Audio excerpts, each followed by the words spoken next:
Salut tout le monde, j'espère que vous allez bien. Donc bienvenue dans cet épisode, dans ce vlog épisode un peu lifestyle, puisque les gens qui sont les fidèles du vlog adorent ce genre d'épisode où il n'y a pas trop à bosser et en fait je vous fais part de des fois de choses que je teste, etc. Et il s'avère que je vais vous raconter ce qui se passe. Donc si tu es nouveau, hein, je t'invite à aller voir dans le Unino Club. Tu as plus de 300 vidéos gratuites avec des PDF, des backing tracks, etc., etc., etc. sur tous les sujets. Tu as aussi 2 heures de formation gratuite. Et n'oublie pas de t'abonner, ça c'est important si tu veux plus de contenu sur la guitare. Donc moi je vous fais un retour d'expérience puisque j'en ai parlé avec mon confrère Raphaël quand il m'a interviewé il y a quelques jours. En ce moment, voilà, j'ai pratiqué, là ça fait 10 jours que je pratique plus de 12 heures, donc minimum 12 heures de pratique par jour. Alors moi, les gens vont me demander si je chronomètre quand je pratique ou pas. En fait, je chronomètre pas, c'est simplement que j'utilise un métronome qui s'appelle Polynome et qui me marque ma pratique, ma daily practice, avec ouais, j'ai une horloge dessus, quoi. D'accord. Donc j'ai pratiqué jusqu'à 17 heures en fait de guitare pendant plusieurs jours, donc 12 heures minimum. Et alors, est-ce que je me suis dit, ah ouais, je vais faire 12 heures? Non, c'est simplement qu'en ce moment, je sens que je pratique, je sens que je suis inspiré. Donc 12 heures plus le travail, 4-5 heures des fois de filmage de vidéo ou d'enregistrement. J'ai eu des enregistrements à faire hier, donc je me débrouille pour faire vraiment ma pratique. Et clairement, on progresse à une vitesse hallucinante. Donc ça faisait plusieurs années que j'avais pas bossé de la pratique intense comme ça. Il est évident que ça paye. Voilà, alors là, le trick, c'est pas tellement de jouer 12 heures, c'est d'arriver à en fait avoir la concentration. Je trouve que l'habitude, elle se joue là-dessus. C'est le fait d'arriver à rester concentré 12 heures sans rien faire d'autre que de jouer de la guitare en faisant le clic. Alors, c'est vrai qu'à la fin de la journée, tu as un peu du mal à parler, tu as un peu du mal à tenir une conversation.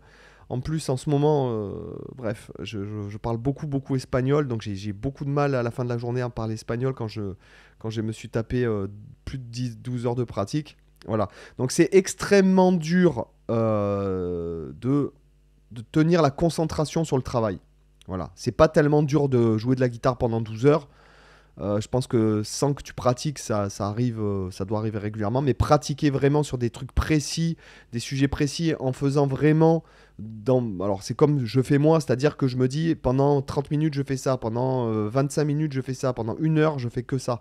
Voilà, et de rester là-dedans et de changer au fur et à mesure. Donc je bosse un peu tout, surtout autour du phrasing, etc. Surtout techniquement, puisque j'ai passé ce que je vais vous raconter dans quelques vidéos, c'est que ces derniers temps, techniquement, j'ai passé des caps en fait que j'avais pas passé.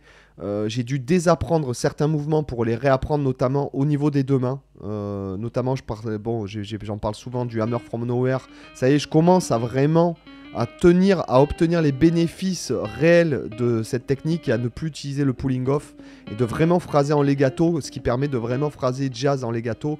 Ça améliore la position de la main, ça améliore le toucher. Et au niveau de la main droite, j'ai changé aussi des trucs, notamment depuis des années que je voulais changer grâce aux vidéos, le fait de se filmer. J'ai pu désapprendre et réapprendre tout en essayant de faire un compromis entre ce que je savais faire et ce que je savais pas faire pour pouvoir jouer normalement et en même temps pouvoir m'améliorer. Donc ça a pris du temps et je suis content. Voilà, ça a beaucoup payé. Alors pour votre vie sociale, c'est pas bon. Pour votre vie familiale, c'est pas bon. J'ai pas envie d'avoir des divorces sur le truc. Moi, c'est ce qui m'est plus ou moins arrivé, c'est de travailler trop. Bon, bah, ta femme, elle finit par se barrer quand t'es un autiste qui fait de la guitare toute la journée ou qui travaille dans son bureau toute la journée. À un moment donné, c'est normal. Mais qu'est-ce que tu veux? Des fois, poison was the cure, comme je le dis souvent. D'accord. Euh, il y a vraiment cette sensation très agréable d'avoir les brûlures au bout des doigts, d'avoir le bout des doigts enflammé, si je puis me permettre, à force de jouer. Donc ça, je trouve assez agréable. Là où ça commence à piquer, vous voyez, j'ai même des ampoules à l'intérieur de la main, tellement que j'ai... c'est pas des ampoules pour une autre activité, de toute façon je suis droitier, mais quoi que tu vas me dire, je pourrais essayer de la main gauche. Donc c'est vraiment les ampoules aux endroits en fait où je tiens le manche, d'accord. Et le fait est que j'ai ma connerie, j'ai dit ma connerie, j'ai perdu le fil. C'est pas grave, c'est pas coupé au montage, y a pas de montage ici les gars, c'est du brut de décoffrage et c'est ça qui est bon, on s'en fout nous quoi, tu vois. Moi je vous dis les choses comme elles sont. Euh, Autre chose, il y a quand je me lève le matin, j'ai la main, elle est anesthésiée. Ça par contre, parce que je bosse beaucoup, comme je vous dis, le Hammer from Never, et ça c'est beaucoup comment dirais-je, avec la force, la strength, comme ils diraient les Américains.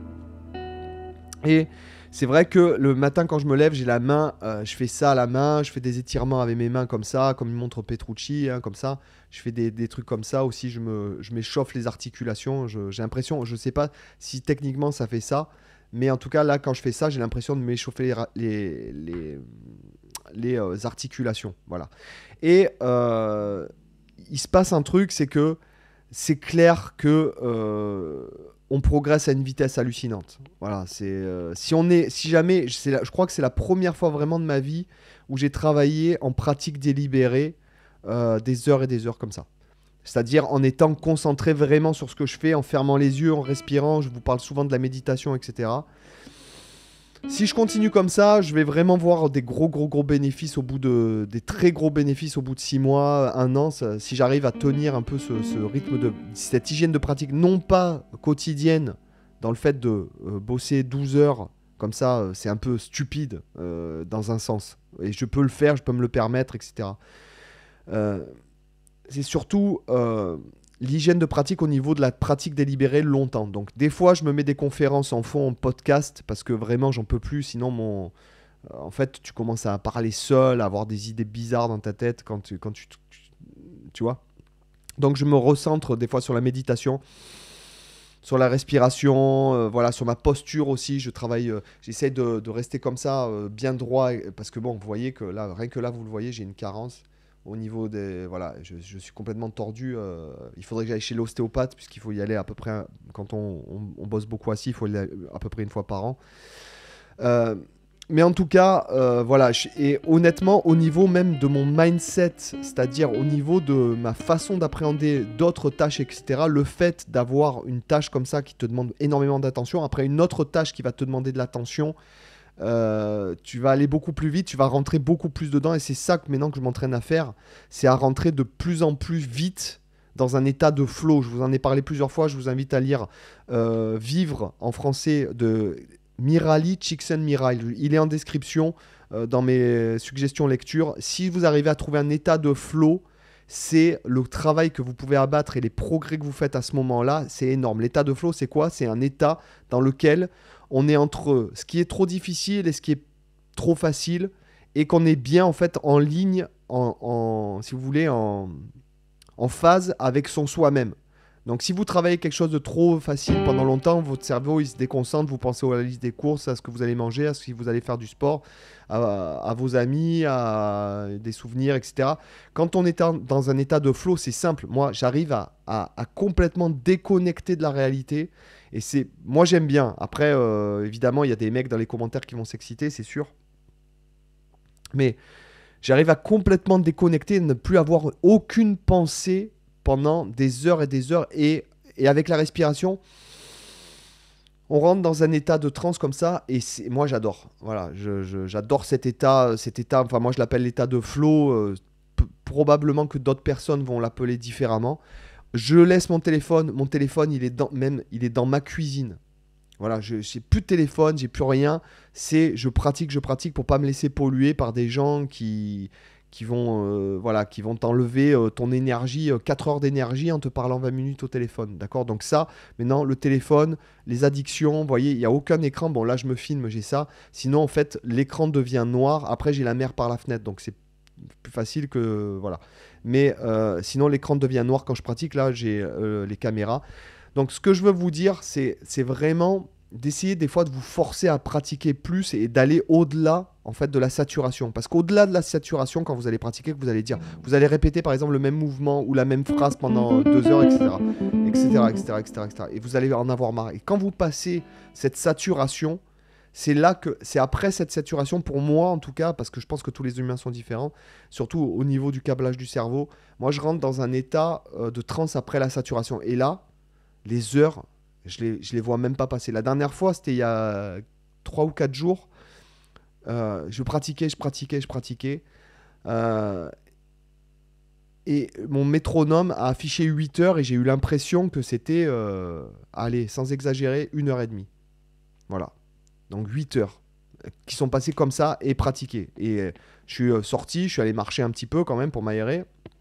Et quand je suis revenu, j'avais la main, mais j'avais ma main, j'avais jamais senti cette liberté, cette sensation de mouvement avec ma main avant. Et je passe par le fait, comme je vous le dis souvent, sortez, faites-vous des exercices différents, c'est-à-dire changez les tempos, changez le débit. Si par exemple, n'hésitez pas, même si vous jouez un tempo rapide, à revenir très lent avec un débit qui est beaucoup plus... au lieu de jouer en croche ou en double croche, tout dépend le tempo auquel vous jouez, prenez un débit, par exemple, jouez des noires ou des blanches, voilà, ou des rondes même. Si le tempo est vraiment très rapide, ça m'est arrivé.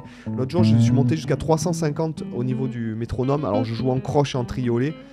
J'étais vraiment chaud bouillant. Je voulais faire une vidéo. Je me suis dit, putain, ça, je vais pas jouer tous les jours comme ça.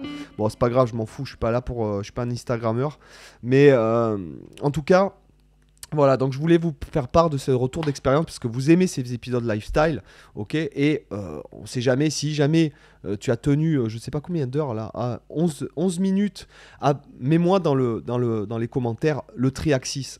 Voilà, comme ça je saurai que tu as vu la vidéo jusqu'à la fin et je te dis à demain pour une autre vidéo. Bye, ciao.